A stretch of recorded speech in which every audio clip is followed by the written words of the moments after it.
Hey everybody, this is Chase with I Chase I Dream Life. I put out a little teaser today about a video that I wanted to do, which is that we all have this one thing. Now, let me clarify something really fast. Yes, we all have this one thing that I'm going to talk about, but it is really relative to really what God has for you, really. I'm just speaking in a general term. So, and it's not just the only thing that we have, but this is one thing major that we have when we're thinking about being successful. And if we utilize this one thing that we do have, baby, we can go some places. You hear me? So, so I want to go ahead and get right into it. We all have time. Yeah, I know. Very simple. Very like, okay, Chase, I see where you're going with this. But literally, we all have time. This is like I said, if God has given you that day to wake up and your eyeballs open up and you're able to look around and say how thankful you are that you actually have woken up this morning, okay? So if you get that opportunity, and if you're watching this, you did, just like I did. I got this opportunity to wake up this morning and start this process of using our time wisely. Now we all have 24 hours in a day, and I think where I'm kind of going with this whole thing about time is that we often say that we don't have time. That's a very, very overused, not entirely true statement that we make. I say that because we often find ourselves, you can finish this statement for yourself, and only you know where this fits into your life. But I would do this, but I don't have enough time to do, right? Because, I'll talk about the because in a minute. Or I would, but, and then but is often referenced after time, or you say but and then time is the reason why.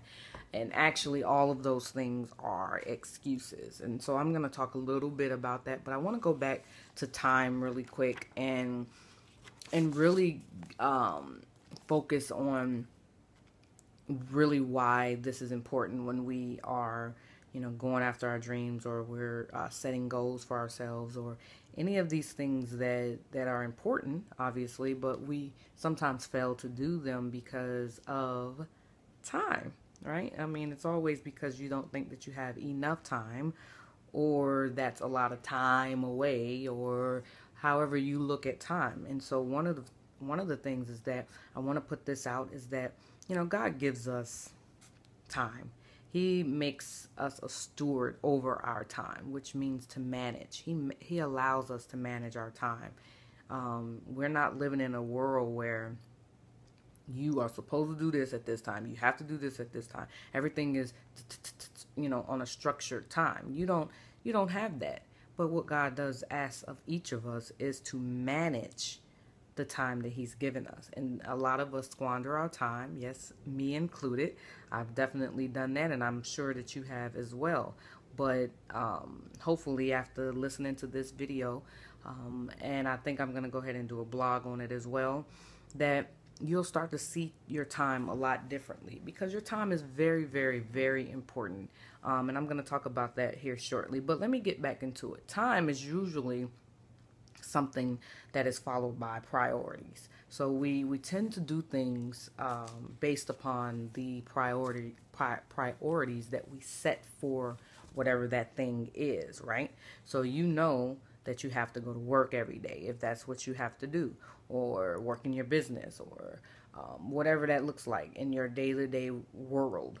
So it is a priority because you have to go there in order to earn money to take care of your family and your life and, so on and so forth, right? And so it is a priority. But we tend to um, fail at managing our priorities, what's important. Now, of course, I can't tell you what is important in your life. I can only tell you what is important in my life. But I will say that generally, it's not because we lack time. It's actually more about excuses of time and how we set our priorities. And so, if we could manage our excuses, really, then we'll see that our priorities will start to structure out themselves and we'll be at using our time a lot better, a lot wiser, right? So, let's go back to the priority. So this is how we know that things are a priority in our life, right? Because it speaks volumes. You do it. You'll do whatever that is because it is a priority. But we find ourselves, just because a lot of us, we just find ourselves in this kind of stage of life as well, where we want to do important things. We do. We want to exercise. We want good relationships. We want our dreams and our goals to be met. We want to go to church. We want whatever it is that we want. We want to make time for it. We do. We have it in us to say, oh, I really should be doing this, or I need to be doing this, or however that looks in reference to it. So, but where we place our value of time really tells us where our heart is. It tells us where our treasure is. And so if you are spending time with your children and that is a priority to you, then you're going to make sure that it gets done, period.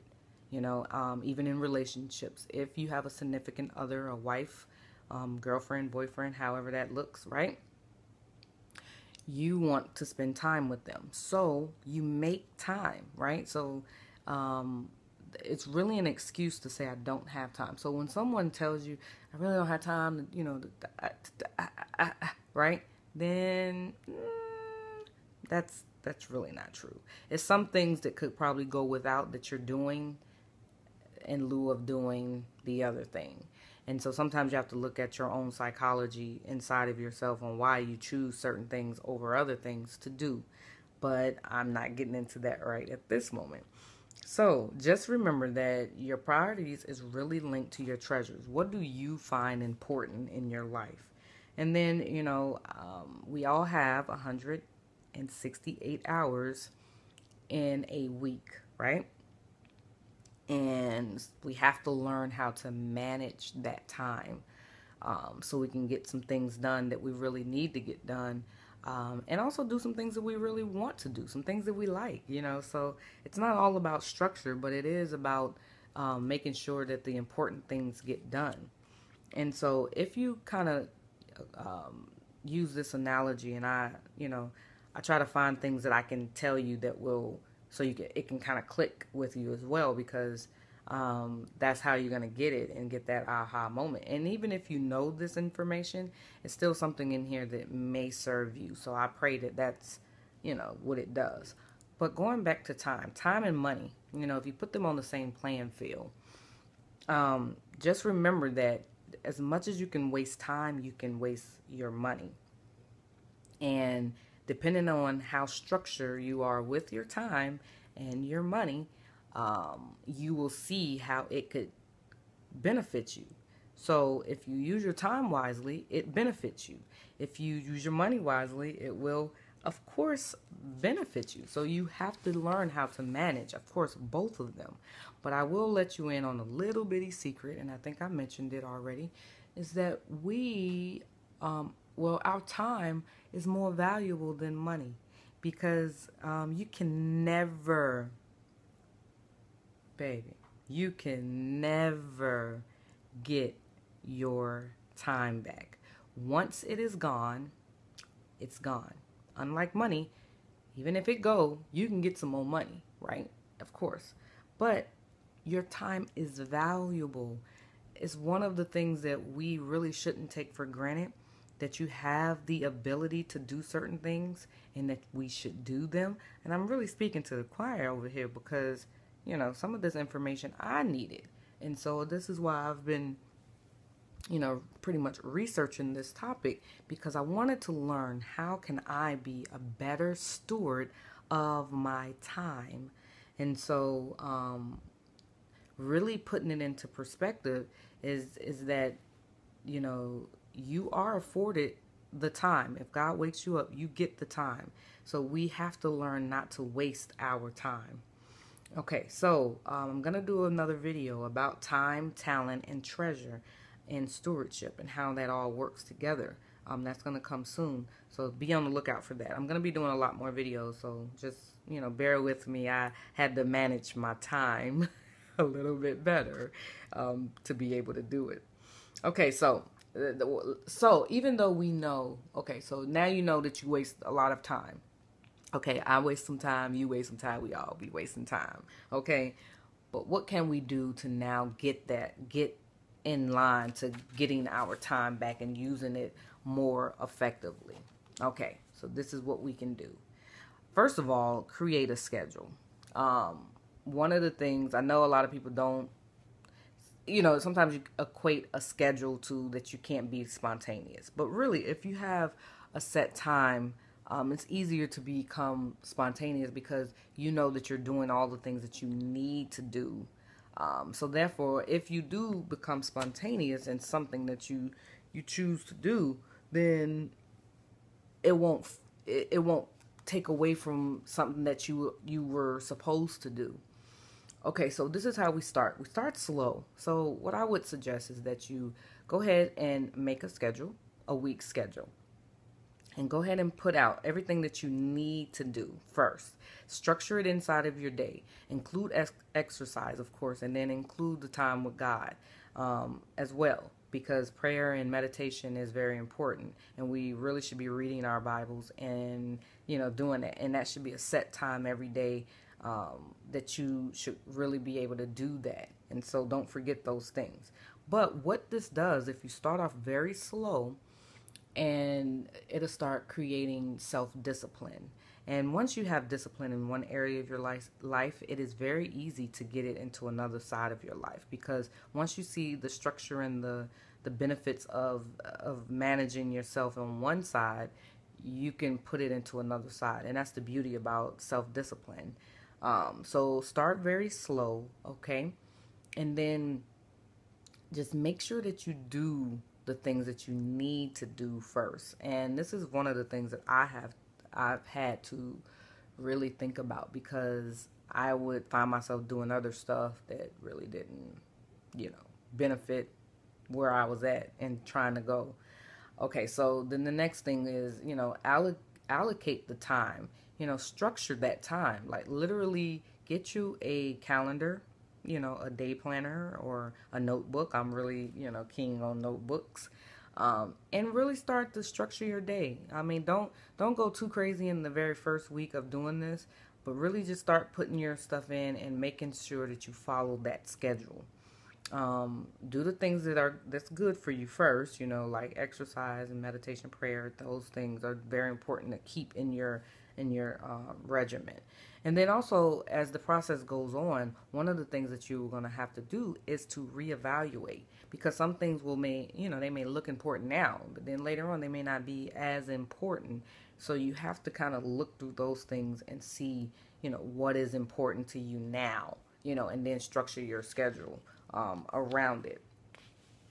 Okay, and so we're coming to the end of this video, but and then think about your motivations. We all have motivations to do certain things, and then we find ourselves not doing them. Whatever that looks like. We, even if it's just exercise, we know that we should exercise, very often, but sometimes our motivation is very low on it. And so because we associate, pain and pleasure, so depending on which one you view it as or what your belief is, and I'm going to talk about beliefs too in another video, but so your motivation could be very low, and so then the time that you were, that you say that you want to exercise, if your motivation's not there, you're really not going to do it, because you're associated with something probably painful, like I'm going to be sore the next 2 days, or oh, it hurts to, go that extra mile, or, walk a little faster, or run, or whatever it is that you're doing, lifting a little bit more weight, so you associate it with pain in your head. And so therefore, when it's time to do it, you say, I'm good, I'll do something else. And so you have to be really aware of your motivations, your priorities, and then just the structure of the time. You have time, and we have to start eliminating those excuses in our life, because if you get rid of the excuses, then you have no choice but to thrive and go forth. So, and that's how success is built. So we have to eliminate those excuses in all areas of our lives. And so also, you don't need more time, right? You don't need more time. God has given us plenty of time in a day. It's just we really have to maintain our priorities, our motivations, like I just said, and look at what's important to you, your treasure, and really structure your day around the things that you have to do. Okay, so one of the last tip is to be consistent. Use self-discipline in all areas of your life. So if you can just begin to be consistent in whatever your schedule looks like, that you will see that it will open up a whole new world. So this was just a quick video on time, and it's something that we all have. We're not afforded a lot of other things that's equal, okay? But this is the one area of our life that all of us have the exact same amount. So there's nobody that gets more than me or you or any of that. So this is the one area that we all can manage and be really, really good stewards over if we want to be. But it starts very slow. Don't try to push yourself, but also don't try to stay in a box either. You need to progress. We all want to feel like we're progressing, and that's just human nature. So I hope that this video was very helpful to you. If it was, please leave a comment, share it with someone that you think that could use this information. And thank you so much for listening to me ramble about your time. Okay, bye-bye, guys.